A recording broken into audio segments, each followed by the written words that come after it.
So Resurrection Sunday was pretty amazing. A number of people, some graves were turned into gardens. And it was just wonderful. I didn't actually get to see it because I was behind here.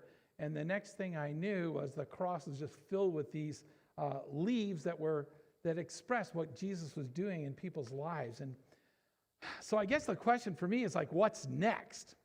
Because we know for the resurrection of Jesus, that wasn't the end. That was actually, there was more. Because he spent 40 days with his disciples and he was teaching them. Before he ascended, he says, listen, I've got a promise for you. Wait in the upper room and you're going to receive the promise. And so there was more. And you know what? There's more for you as well. That resurrection isn't the end of your story. It's actually the beginning of a journey that Jesus says that he's got more for you. He wants to do more for you, more in you, more through you. Even God has more people that he wants you and I to be able to touch, more people in his kingdom. But I think the mistake sometimes is that we have a tendency to settle into the moment. You thought, wow, that was so good. You know, we just want to kind of camp out there. And maybe it wasn't like Sunday, or maybe it was a time before then in which God encountered you, and you knew, beyond a shadow of a doubt, God is real. And you said, that's just absolutely great, God's real. But there's more. There's more. Just like infants grow and mature, and microphones act up always for me, not for anybody else. I don't know what that is. They love me so much. There we go. So one of the ways to refer to our relationship with God is we're born again. But as you know, babies don't stay babies. Babies grow. Babies mature. And so in the same way, when you become born again, there's more. There's more for you to grow spiritually in your relationship with God. But when God encounters us, what's natural for us is to grow. But if we're not careful, what we can actually do is we can actually put a cap on that encounter.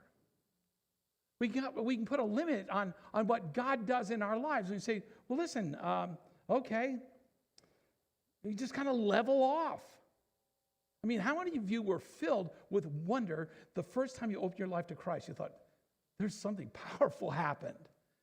And where's the wonder now?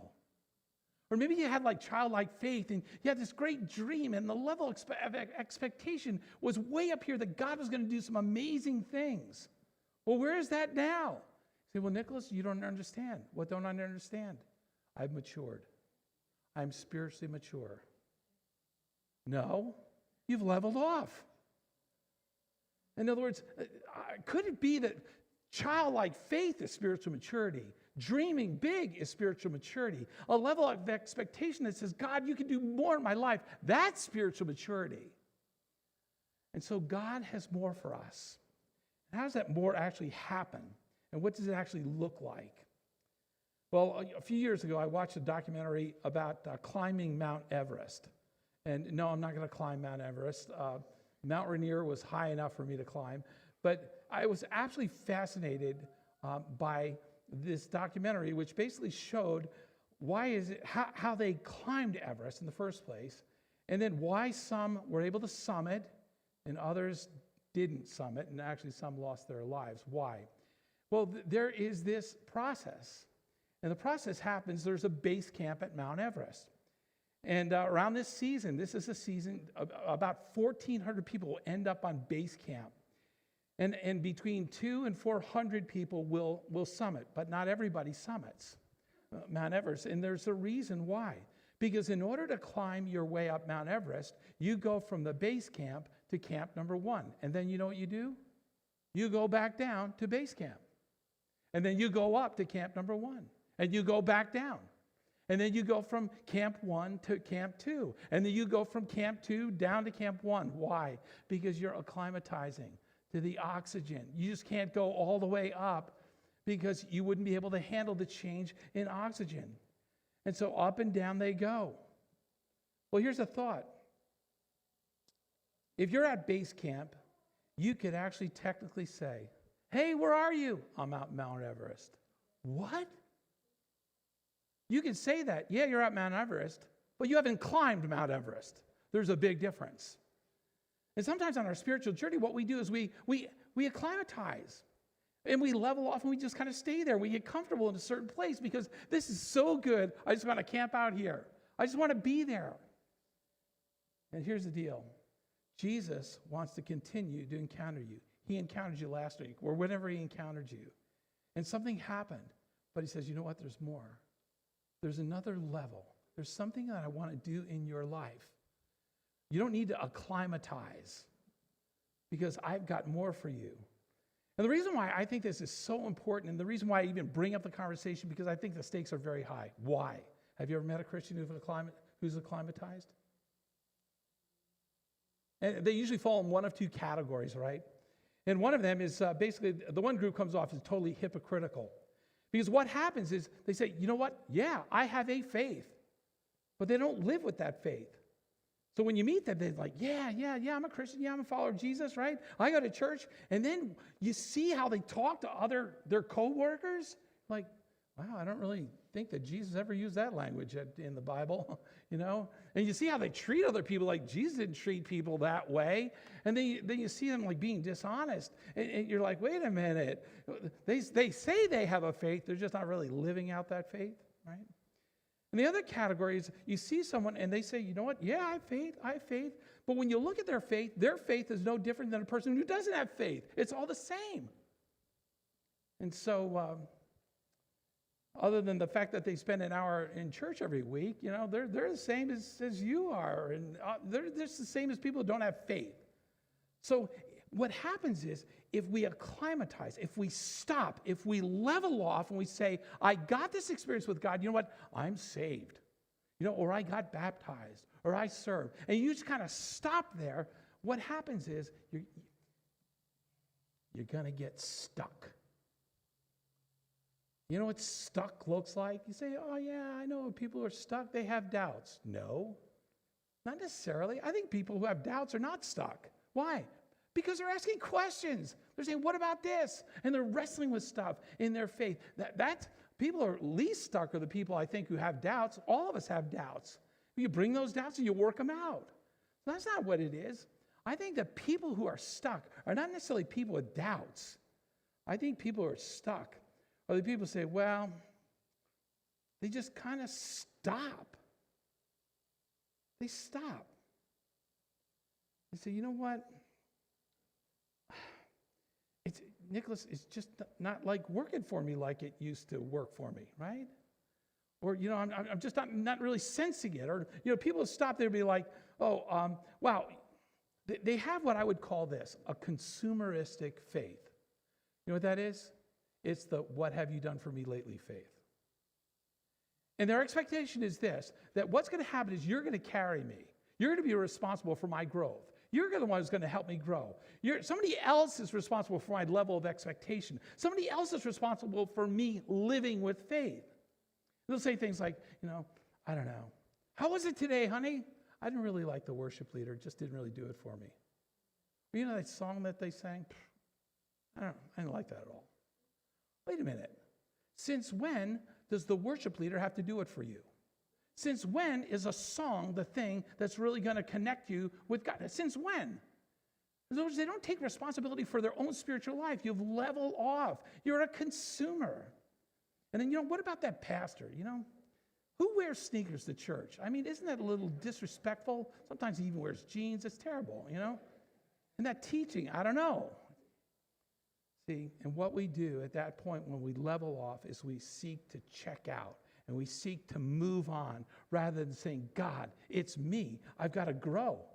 Because when it comes to following Jesus, the invitation is always to do this.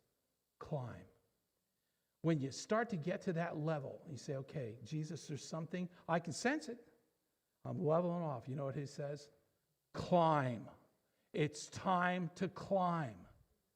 Don't acclimatize. Don't stop. Don't level off. Climb. So over the next couple of weeks, here's what I want to do. I want to introduce to you to people in the scriptures who have an encounter with Jesus. And this encounter with Jesus is one that says, listen, there's something more. How do I move from having a faith to moving to living with faith? There's a big difference. So today we're going to take a look at a guy that you may be familiar with. His name is Zacchaeus. Turn your Bibles to Luke chapter 19. Get those smartphones rolling. Luke chapter 19. Here we go. Jesus entered Jericho, and he made his way through the town. And there was a man named Zacchaeus. Now, Zacchaeus was the chief tax collector in the region, and he'd become very rich. So, who's Zacchaeus? Zacchaeus is Jewish, and Zacchaeus is a very wealthy man. How? How did he become wealthy? Well, what he did was he collected taxes from his own people, the Jews, but he was working for Rome. That was a problem. And I'll tell you why it was a problem. Because he wasn't, and by the way, he wasn't just any other tax collector. Who was he? He was the chief tax collector in the region. So he had this great responsibility. And now I need to let you know, in terms of collecting taxes, this is different than the town of Brookhaven. You know, many of us will go down there. I know it's the end of May, right? And I love the big sign that says something like, "We don't raise them, we just collect them." You know, something like that. They used to have the sign there. Well, here's the deal about tax collectors back then. Zacchaeus worked for Rome, so he collected the taxes for Rome. But then tax collectors would be able to add an amount to what they collected. You said, "Nicholas, how much was the amount?" Whatever they wanted. And so therefore, you could understand, listen, for Rome, you just work for us. So we have no connection to you. And by the way, Jews hated them. Why? Because you're ripping us off. And you have compromised. They considered them traitors. So a tax collector gave up everything, literally, to be in that position. They gave up their family. They gave up their friends. Culturally, they gave up even their culture. And they gave up connection. It was a very lonely life. And so they would have turned their backs on him. So Zacchaeus is a man, by the way, who would have been very successful. So, you know, he would have had the house, he would have had the 3 camels or whatever they drove back then. He would have had it all, but he was alone. Successful, but alone. So that's the Zacchaeus that we meet. By the way, if you've watched The Chosen, you've seen the depiction of Matthew in The Chosen. Really good depiction of what a tax collector, because you saw how they hated him, and you saw the wealth that he had. There was a reason behind all of that. But what we're going to see in Zacchaeus is something I want you to see perhaps in yourself, is this, that Zacchaeus had it all, but there was something missing. He was desperate for something that didn't provide him with. He was hungry. He was hungry. And so maybe his hunger started out with like curiosity, because it says this. When Matthew hears that Jesus is coming to town, it says, verse 3, he tried to get a look at Jesus, but he was too short to see over the crowd. In other words, the guy was vertically challenged, right? And so he couldn't see. So what does he do? Listen, look, you got to watch this. Verse 4, so he ran. Now this is really key. So he ran. Don't miss this. He ran ahead, climbed a sycamore fig tree beside the road, for Jesus was going to pass that way. Why is that so important? He ran. So what? Big deal. Listen, if you were as prestigious as Matthew was, you didn't run. Tax collectors didn't run. Kids ran. People that were needy ran. Tax collectors, we don't run. So first of all, he runs. But not only does he run, he climbs a sycamore tree. Now, sycamore trees had low branches. That's why he was able to climb. But listen, climbing is something that kids did. Don't you remember when you were a kid? That's what you did. We did. We climbed trees because that's what kids do. Tax collectors in expensive Gucci robes don't climb sycamore trees. You might get the robe dirty. You might tear the robe. It was a shameful thing. It was a thing like, wait a minute, you're not supposed to do that. He would have embarrassed himself to do that. But hunger drove something in Zacchaeus that says, I don't care about the robe. I don't care about my prestige. I don't even care what you think about me. Jesus is coming to town. And there's something that Jesus may have that I don't have. And so Zacchaeus doesn't care. You know what that's called when you don't care? You're hungry. Hunger drives everything. Just think about success in life. Well, hunger drives that. What about growth? Hunger drives that. These guys are here for victory. You want victory. You know what drives victory? Hunger drives victory. It's hunger. Hunger. So it says, by the way, when, verse 5, when Jesus came by, he looked at Zacchaeus and he called him by name. I mean, can you just imagine when Zacchaeus hears his name by Jesus, looks up at the sycamore tree, says, Zacchaeus. His heart must have been, thump, thump, thump, thump, thump. Why? All these people here in the crowd, he calls me. Why did he call my name? What does he want from me? You know, it would have been something. Why? Did Jesus see Zacchaeus? Why did he call Zacchaeus his name? I'll tell you why. Because he saw how hungry Zacchaeus was to see him. He was hungry. And Jesus responds to hunger. You see, there's something about discomfort that closes relational distance. Something about hunger does this. And we kind of all know that on a certain level, right? So you see this guy, like, oh, I really like to meet him. Or I see that girl, like, oh, I don't know, maybe I could invite her for a cup of coffee. I want to. Well, dude, you know what you need to do? You need to have a conversation. Hi. I don't know who you are. You don't know who I am. Maybe we could catch coffee or something. I don't know what you do, right? Because it's been a long time. I never had a pickup line, so I don't even know what that's like. It's been so long. It's like, right? But anyways, those of you who are a little younger, you kind of know what that is. I don't know what it is. But you understand, in order to make it, you have to have something. There's got to be something that somebody says to you that's uncomfortable for them. So, and I've told you this, you know, it was for me August 26th, 1975, 25th, 1975, 9:30, Partington Hall. Joy and I, grand piano, sitting with my head between on the bench. She's there, Joy Rader. I told her at 9:30 I'm going to tell her something. 9:30 that night. So we practiced, we were singing, playing together, whatever, on the pianos. Finally picked up my head, totally embarrassed, nervous is all, just nervous. I said, you know what, Joy Rader? I love you. That was the discomfort right there. And thank God, you know what she said? I love you too. So then it was good, right? Because she said, oh, I think you're a really nice guy, just a friend. Just keep over the other piano, right? You know, but no, she said, I love you. You understand how distance, it's discomfort that will close distance. Relational distance. So maybe you got a brother or sister and you have a rift between you, or a friend, you've got a rift. You know what's going to close the rift? The rift is this discomfort. But the discomfort in the rift, that's not what closes it. It's when you get on the phone or you see them say, listen, it's been way too long. We just need to talk. We need to have the hard conversation. You see what happens there? There's value in discomfort. So, you know, pride is always going to keep you stuck. Pride is going to keep you acclimatized. But if you're willing to experience comfort, you can close the gap. So Jesus sees the hunger in Zacchaeus.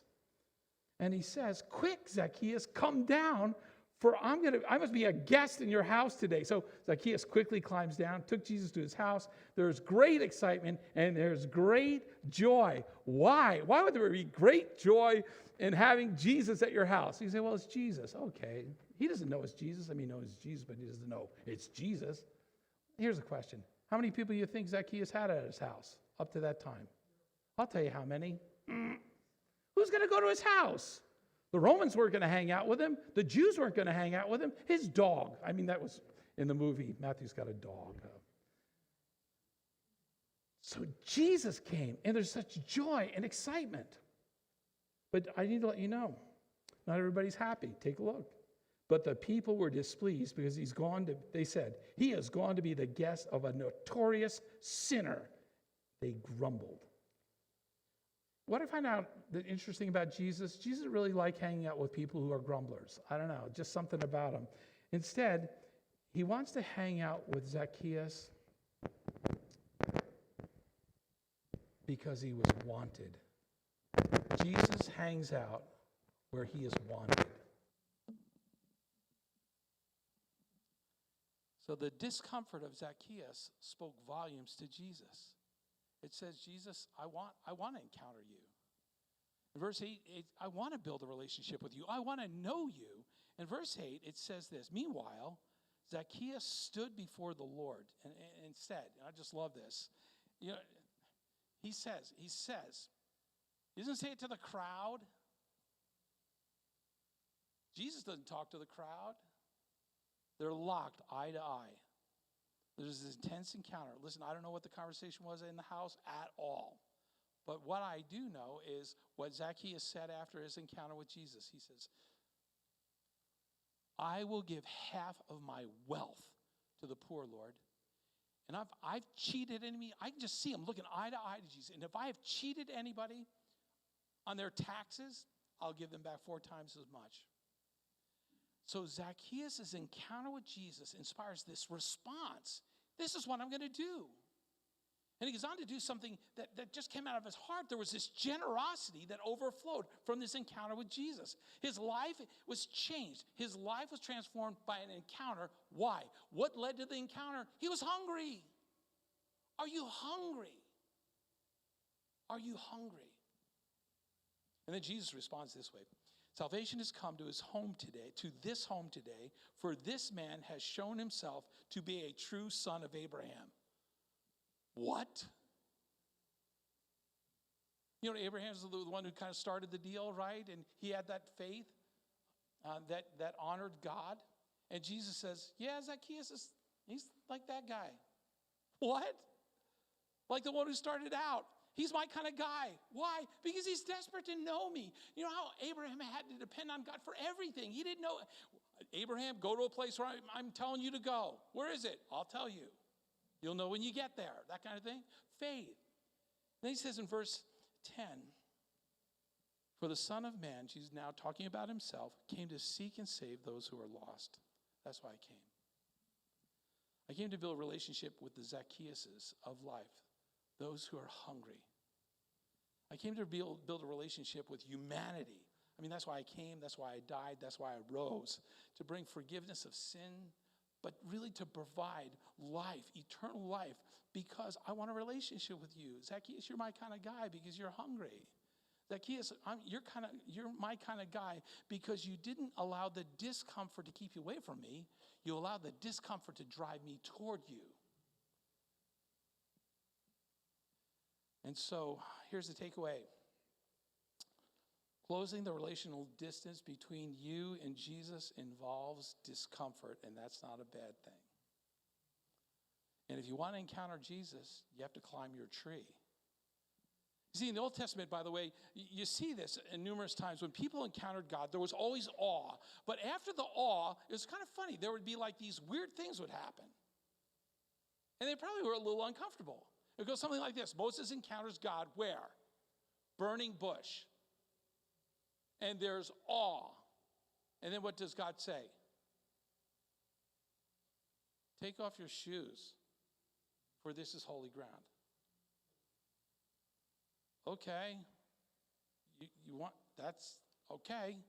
Or Abraham, when he encounters God, he falls to his face, right? Listen, how many times you see somebody in the street and all of a sudden, you're filled with awe at who they are, and you're like, oh, I must need to take off my shoes right now. No, that doesn't happen, right? Oh, let me fall down on my face. No, that doesn't happen. But there's something about this encounter with Jesus, this encounter with God.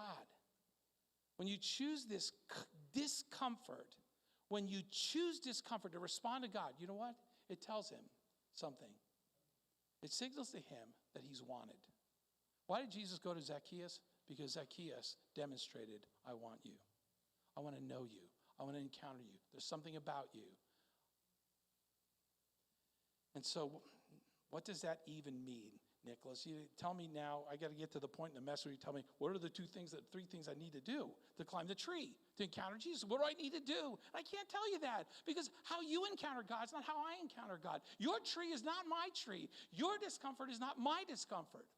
But we're called to that. We're called to hunger. Your hunger is not my hunger. And so the thing that you have to ask yourself, and this is the question, what is the discomfort that you need to do that's going to signal to Jesus that you desperately want to encounter him?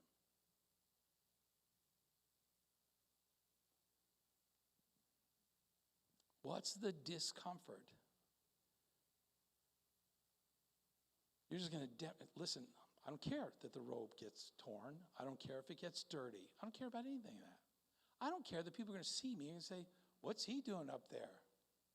I don't care about that. I don't care that they think that I'm a traitor. I don't care.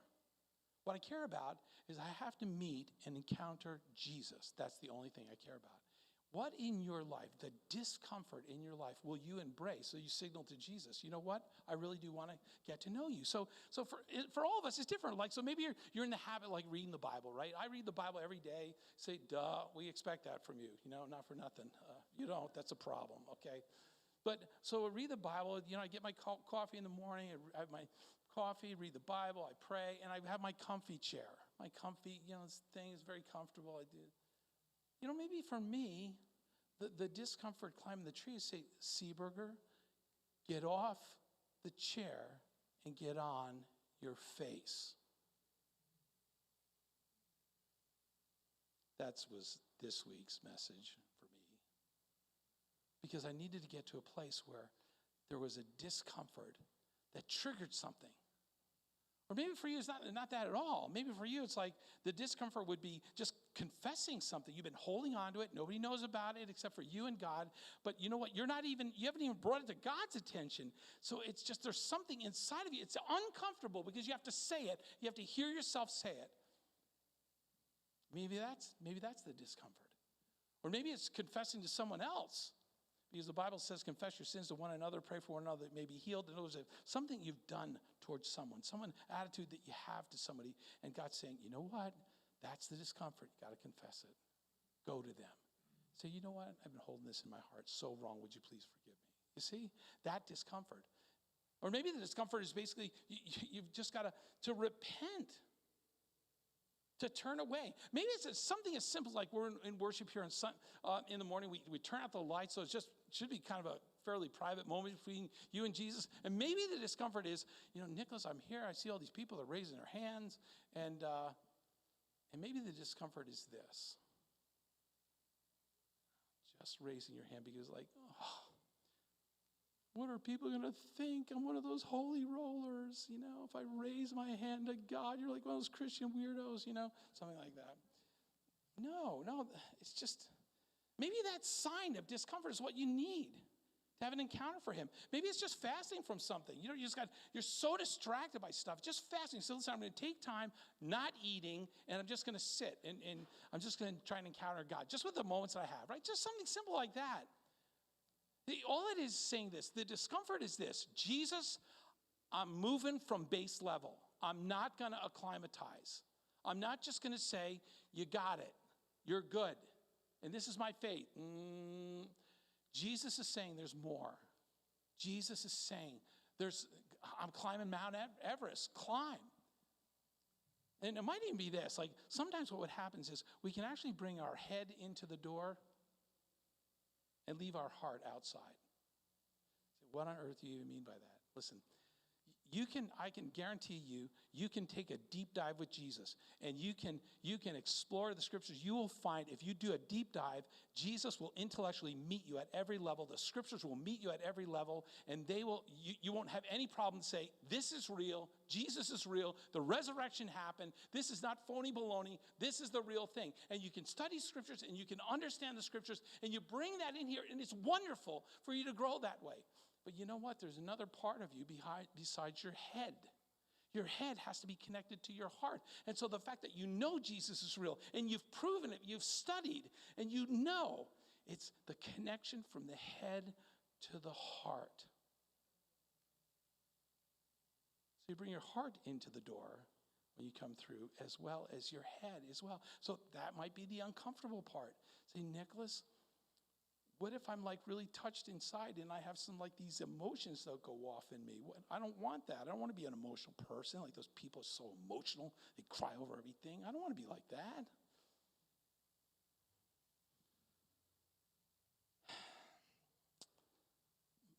I don't want you just to have a faith.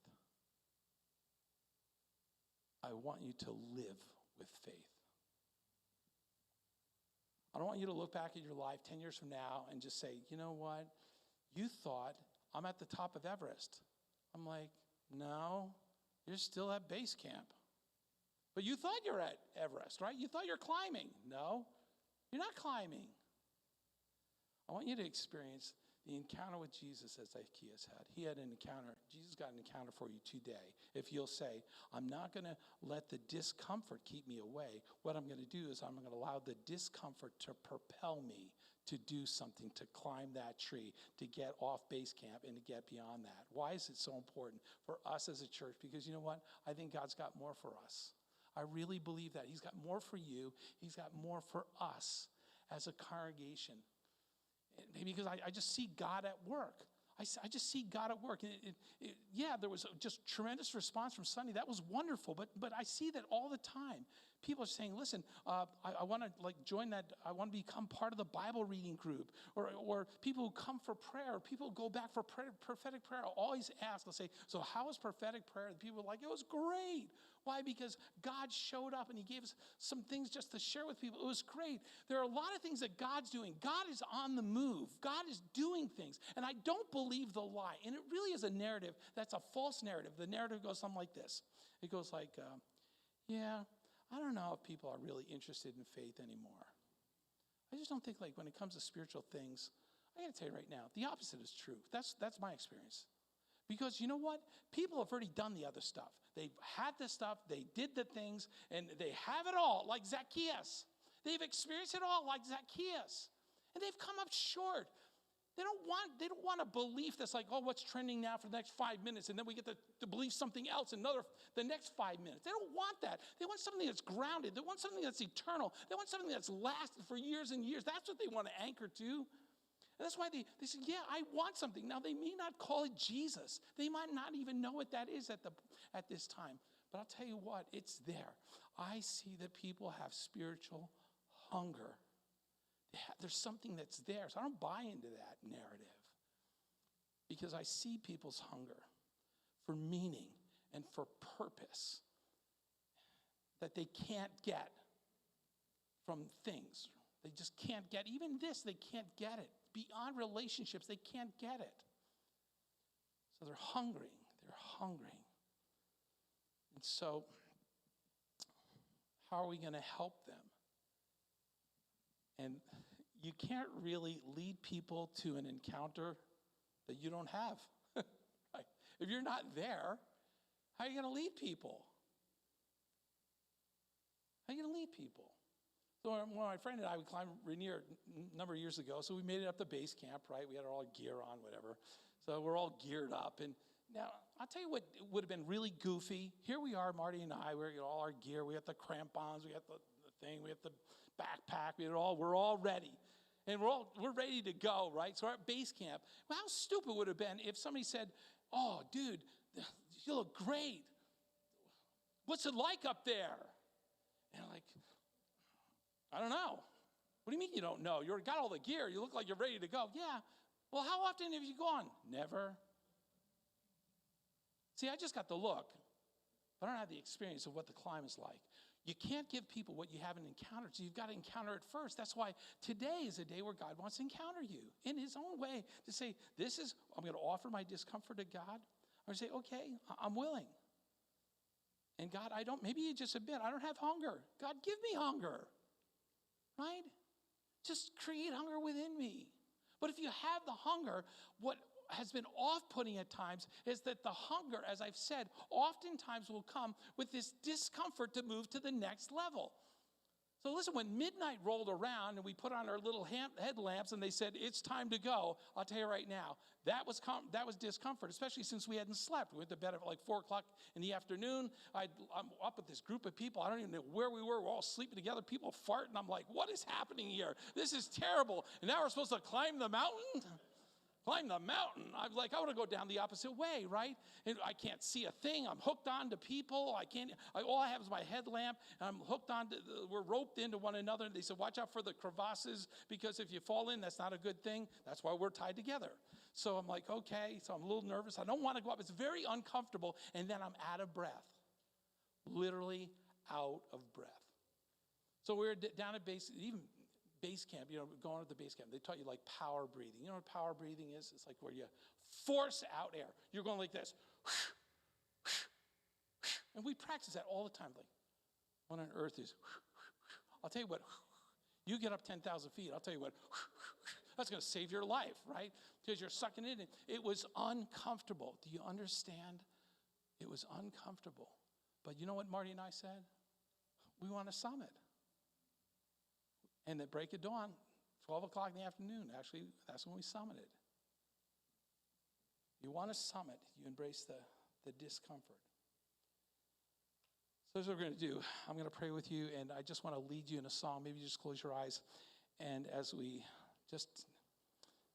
listen to it, and I believe God's going to speak to you. I believe there's some prompting that's kind of going on, and God's just going to say, this is the thing that I want you to do. Will I do the thing that's uncomfortable?